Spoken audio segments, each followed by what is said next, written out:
నమస్తే. ఇటీవల రాష్ట్రంలో జరుగుతున్నటువంటి కొన్ని అఘాయిత్యాలు కావచ్చు, దేశవ్యాప్తంగా జరుగుతున్నటువంటి అత్యాచారాలు కావచ్చు, వీటిపైన అంతా సమాజం అంతా కూడా బగ్గుమంటా ఉంది. ప్రజాప్రతినిధులు ఇట్లాంటి సంఘటనలను ఆసరాగా చేసుకొని రాజకీయ పబ్బం గడుపుకునేందుకు కొంతమంది వ్యక్తులు ప్రయత్నిస్తూ ఉన్నారు. ఇదే సందర్భంలో ఇటీవల జరిగినటువంటి ఒక సంఘటన చాలా బాధాకరమైనటువంటి అంశం.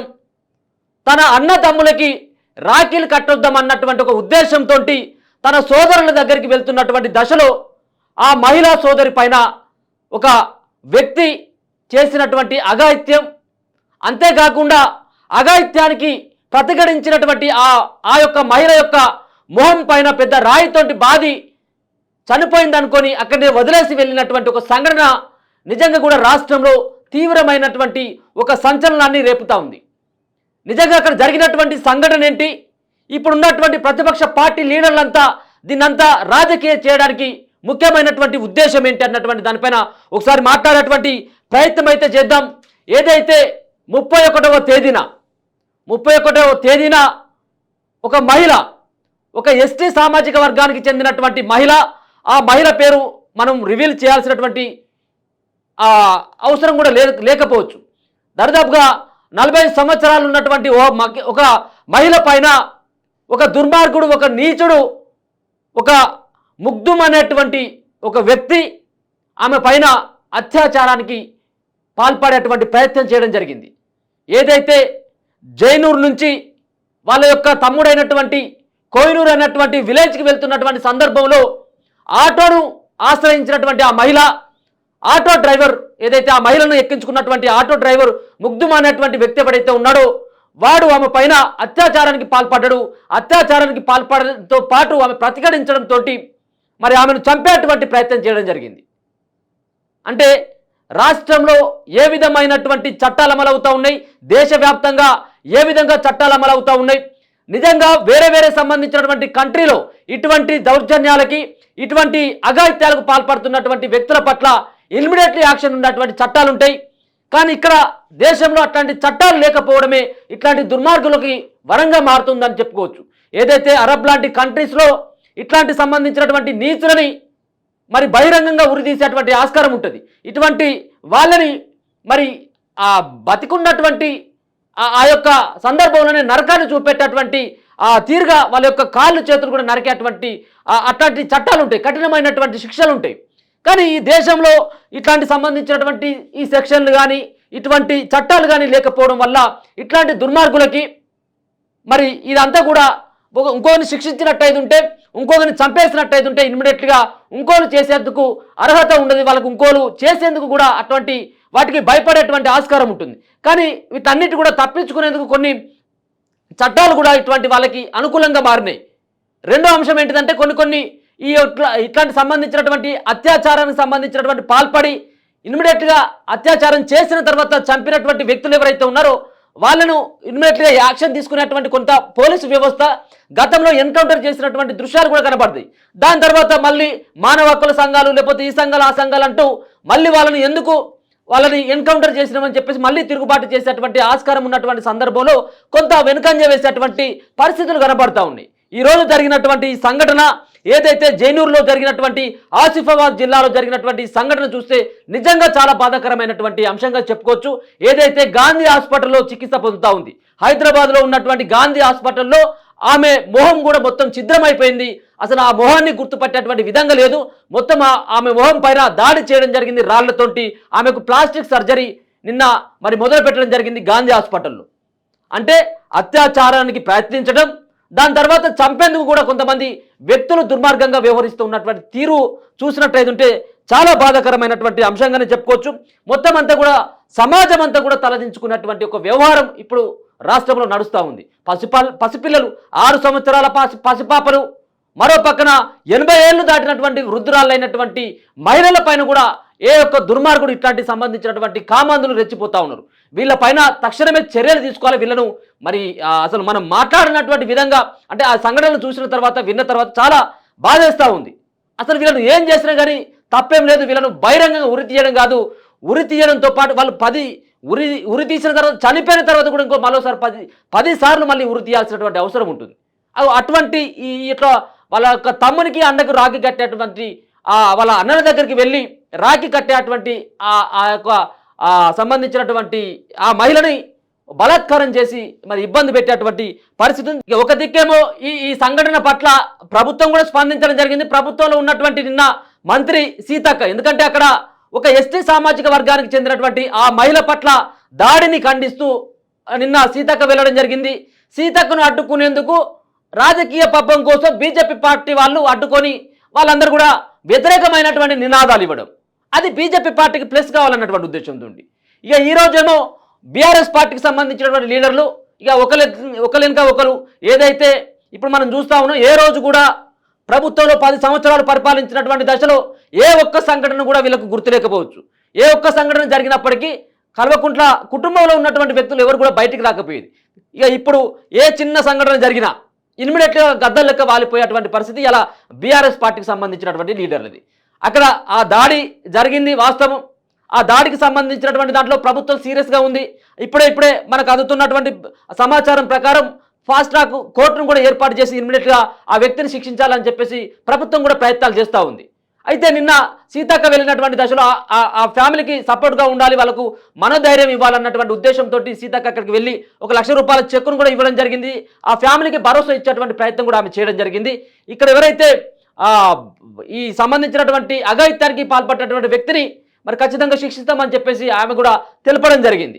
ఇక అయితే ఆమె రాకను నిరసిస్తూ బీజేపీ వాళ్ళు ఈ విధంగా, మరో పక్కన బీఆర్ఎస్ పార్టీకి సంబంధించినటువంటి హరీష్ రావు, మరో పక్కన సునీతా లక్ష్మారెడ్డి, ఇంకొక పక్కన సబితా ఇంద్రారెడ్డి, ఈ ముగ్గురు, దాంతోపాటు తలసాని శ్రీనివాస్ యాదవ్, వీళ్ళందరూ కూడా ఈరోజు గాంధీ హాస్పిటల్కి పోయి అసలు వాళ్ళ ప్రభుత్వంలో ఏ అఘాయిత్యాలు జరగలేదు, మొత్తం అంతా కూడా దేశంలో ఎక్కడ జరగట్లేదు, ఇక్కడ ఇట్లాంటి రాష్ట్రంలో జరుగుతూ ఉందని చెప్పేసి ఆయన చెప్పడం, నిజంగా కూడా రాష్ట్రంలో కూడా అట్లాంటి పరిస్థితి ఉంది కాదనట్లేము, మనం అది కాదనట్లేము. అట్లాంటి సంబంధించినటువంటి వ్యవహారం పట్ల ప్రభుత్వం కూడా సీరియస్గా ఉండాలని చెప్పేసి మనం కూడా ప్రభుత్వాన్ని తెలియజేస్తాం. అయితే వీళ్ళు ప్రభుత్వంలో ఉన్నటువంటి కాలంలో ఈ యొక్క ఎమ్మెల్యేలే, ఆ పార్టీలో బీఆర్ఎస్ పార్టీకి సంబంధించినటువంటి ఎమ్మెల్యేలే మరి మా పైన లైంగికమైనటువంటి వేధింపులకు పాల్పడుతూ ఉన్నారు, ఈ ఎమ్మెల్యేను సస్పెండ్ చేయండి అని చెప్పేసి ఆధారాలతో సహా కేటీఆర్ని, హరీష్ రావుని, కేసీఆర్ని కలిసినటువంటి దశలో ఎప్పుడైనా చర్యలు తీసుకున్నారా? హరీష్ రావు ఒక్కసారి సమాధానం చెప్పు. తాటికొండ రాజన్న స్టేషన్ గన్పూర్ ఎమ్మెల్యేగా గతంలో మీ యొక్క మంత్రివర్గంలో పనిచేసిండు, ఆయన చేసినటువంటి వ్యవహారం మామూలు కాదు. ఆయనకు సంబంధించినటువంటి ఎన్ని ఆడియోలు బయటకు వచ్చినాయి, ఆయన చేసినటువంటి ఆ ఘనకార్యాలు, ఆ కేకులో ఏదో ఏలు పెట్టి ఏదో చేసినటువంటి సంఘటన కావచ్చు, మరొక పక్కన ఒక సర్పంచ్ పైన కూడా మరి ఆయన మాట్లాడినటువంటి ఆ మాటలు కావచ్చు, ఇట్లాంటి వ్యవహారాలన్నీ కూడా లైంగిక దాడికి ప్రయత్నించిండని చెప్పేసి ఒక మహిళ, ఆమె ఢిల్లీకి పోయి కూడా పోరాటం చేసినటువంటి షేజల్ అన్నటువంటి ఒక మహిళ, అది బెల్లంపల్లి ఎమ్మెల్యేకి సంబంధించినటువంటి దుర్గం చిన్నయ్య నన్ను వేధిస్తూ ఉన్నాడు, లైంగికంగా నాకు వేధింపులు వస్తూ ఉన్నాయి అని చెప్పేసి మీ దగ్గరికి వచ్చినటువంటి దశలో కనీసం మీ పార్టీ నుంచి ఏమైనా కానీ చర్యలు తీసుకున్నటువంటి, కనీసం హెచ్చరించినటువంటి దాఖలు కానీ, ఓ నోటీస్ ఇచ్చినటువంటి పరిస్థితి అని కనబడ్డదా? మరి ఈరోజు పోయి హరీష్ రావు ఇలా మరి ఏదో నీతి ముచ్చట్లు, అసలు వాళ్ళ ప్రభుత్వంలో ఏమి లేనటువంటి విధంగా మాట్లాడేటువంటి ప్రయత్నం చేసి ఇదంతా కూడా ఏ సంఘటన జరిగినప్పటికీ కూడా పార్టీకి అనుకూలంగా మార్చుకున్నటువంటి ప్రయత్నం చేస్తూ ఉన్నటువంటి పరిస్థితి. ఇదంతా కూడా కేవలం మీరు ఏ రాజకీయ నాటకాలు ఆడినప్పటికీ కూడా అక్కడ అంతిమంగా బాధితురాలైనటువంటి ఆమెకు న్యాయం కావాలి, న్యాయంతో పాటు అక్కడ ఉన్నటువంటి ఎవరైతే ఈ అఘాయిత్యానికి పాల్పడ్డటువంటి వ్యక్తి ఉన్నాడో ఆ వ్యక్తిని కూడా బహిరంగంగా శిక్షించాలన్నటువంటి ఒక ప్రధానమైనటువంటి డిమాండ్ మరి ఇప్పుడు వస్తున్నటువంటి పరిస్థితి చూసుకోవచ్చు. ఇంకొక పక్కన నిన్న కూడా సద్దాం మరి నిన్న అక్కడికి వెళ్ళి వాళ్ళ ఒక కొడుకుతో కూడా మాట్లాడేటువంటి ప్రయత్నం చేయడం జరిగింది. ఆయన కూడా చెప్తా ఉన్నాడు వీళ్ళ మదర్ పైన మరి ఎవరు దాడి చేయడం జరిగింది, ఎందుకోసం దాడి చేయాల్సి వచ్చింది, రెండో అంశం ఎట్లా ఆమె బయటపడ్డది అన్నటువంటి అంశాలను కూడా ఓసారి ఆయన కూడా మాట్లాడడం జరిగింది. దీనిపైన నిన్న ఇదే సద్దాం కూడా ఇక్కడికి వెళ్ళడం జరిగింది, ఆయనతో కూడా ఒకసారి మాట్లాడేటువంటి ప్రయత్నం చేద్దాం. ఇది విన్న తర్వాత ఒకసారి చూడండి.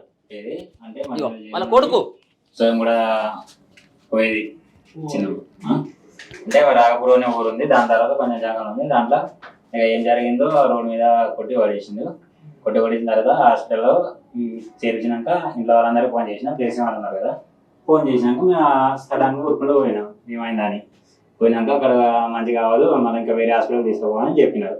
అక్కడ నుండి అల్లవారు తీసుకుపోయినాం జైలు నుండి. జైలు నుండి అక్కడ అదిలాబాద్ కూడా కాలేదని చెప్పినాం, వాళ్ళు డైరెక్ట్ హైదరాబాద్కి తీసుకొచ్చినాం.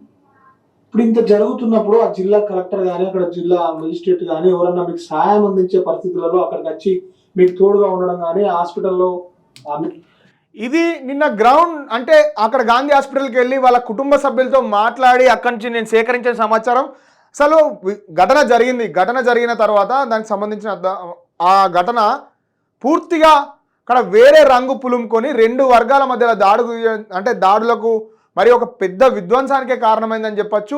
ఒక వర్గానికి సంబంధించిన వ్యక్తులు ఇంకొక వర్గం వారిపైన వారికి సంబంధించిన ఒక ప్రార్థనా స్థలం పైన దాడి చేయడము, దాని తర్వాత పెద్ద మొత్తంలో వాళ్ళ ఇళ్ళని తగలబెట్టడం జరిగింది. దానికి కౌంటర్గా ఇంకొకరు చేయడం జరిగింది. ఈ ఘటన మీద మహేష్ భగవత్ గారు అంటే ఏడీజీ తెలంగాణకు సంబంధించిన అధికారి అక్కడ ఉండి శాంతి భద్రతలను పర్యవేక్షిస్తున్నారు. అసలు ఘటన జరిగింది, నిందితుని మీద వెంటనే SC/ST చట్టం కింద కేసు నమోదైంది, ఆ నిందితుడిని రిమాండ్ చేయడం జరిగింది. బాధితులకు సంబంధించినంత వరకు ప్రభుత్వం కూడా అండగా ఉంది అని చెప్పి అసలు అక్కడ జరిగిన ఘటనలో ఆమె ముఖానికి మల్టిపుల్ ఫ్రాక్చర్స్ ఉన్నాయి, ప్లాస్టిక్ సర్జరీ చేయాలి, ప్లాస్టిక్ సర్జరీ చేయడానికి సరైన సదుపాయాలు ఆ ఆదిలాబాద్ డిస్ట్రిక్ట్ హాస్పిటల్లో లేవు అని చెప్పి ఆ బాధితురాల్ని ఇక్కడికి తరలించడం జరిగింది గాంధీ హాస్పిటల్లో మెరుగైన వైద్యం కోసం. ఇక్కడికి వచ్చిన తర్వాత అసలు ఈ ఇష్యూ మొత్తం వేరే రంగు పులుముకున్న విధంగా బాధితులని మాట్లాడితే అసలు వాళ్ళ బాధ వర్ణనాతీతంగా ఉన్నది. అసలు ఏం జరుగుతుందో వాళ్ళకి తెలియదు. అలాంటి పరిస్థితుల్లో వాళ్ళు ఉన్నారు. న్యాయం కోసం మాత్రమే వాళ్ళు ఎదురు చూస్తున్నారు.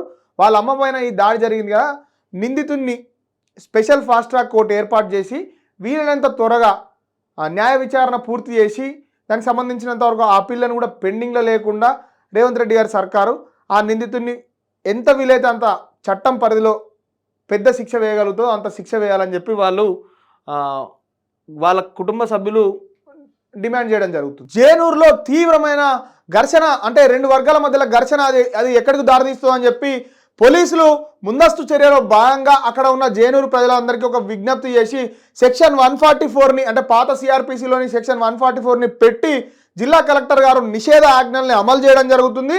3 రోజుల పాటు ఇంటర్నెట్ కూడా బంద్ పెట్టడం జరిగింది. ఇంతకుముందు కూడా ఇంటర్నెట్ బంద్ పెట్టడం జరిగింది, ఇప్పుడు కూడా ఇంటర్నెట్ బంద్ పెట్టడం జరిగింది. జేనూరు ప్రాంతాన్ని దాదాపు కూడా మనం చెప్పుకుంటే అష్టదిగ్బంధనం చేసినట్టుగానే చెప్పవచ్చు. ఆ ప్రజలకు కూడా విజ్ఞప్తి చేస్తున్నారు ఏమని పోలీసు వాళ్ళు ఇళ్లలో నుంచి రావద్దని చెప్పి. జేనూరులోని ప్రజలందరూ కూడా చాలా తీవ్రమైన ఒక భయాందోళనకు గురి అవుతున్నారు. అసలు ఏం జరుగుతుంది వాళ్ళకు కూడా అర్థం కాని పరిస్థితి. ఇలాంటి సమయంలో అక్కడ ఎలాంటి శాంతి భద్రతలకు సంబంధించిన చిన్న విఘాతం జరిగినా పెద్ద మొత్తంలో లాస్ అయ్యే అవకాశం ఉందని చెప్పి పోలీసులకు సంబంధించినంత వరకు ఆ పెద్దపల్లి జిల్లా SP గారిని, సిరిసిల్ల జిల్లా SP గారిని, జైత్యాల జిల్లా SP గారిని, అక్కడ అందుబాటులో ఉన్న చాలామంది SPల్ని వెంటనే అక్కడికి తరలించి పారా మిలిటరీ బలగాల్ని దాదాపు 1000 మంది స్పెషల్ ర్యాపిడ్ యాక్షన్ ఫోర్స్ని కూడా అక్కడికి తరలించడం జరిగిందని చెప్పి మహేష్ భగవత్ గారు ఒక ప్రెస్ని అడ్రస్ చేస్తున్న సమయంలో చెప్పడం జరిగింది. ఏదైనా కానీ ఈ ఘటన మీద ముఖ్యమంత్రి గారు వెంటనే స్పందించి బాధితురాలకు న్యాయం చేయాలి, నిందితుడిని కఠినంగా శిక్షించాలి, శాంతి భద్రతలకు సంబంధించిన పూర్తి బాధ్యత మీరు తీసుకొని మీరే పర్యవేక్షించాల్సిందిగా తెలంగాణ రాష్ట్ర ప్రజలు, జేనూరు ప్రజలందరూ కూడా ఒక భయాందోళన నుంచి విజ్ఞప్తి చేస్తున్నారు. మరిన్ని కీలక అప్డేట్స్ కోసం చూస్తూనే ఉండండి మన తొలి వెలుగు.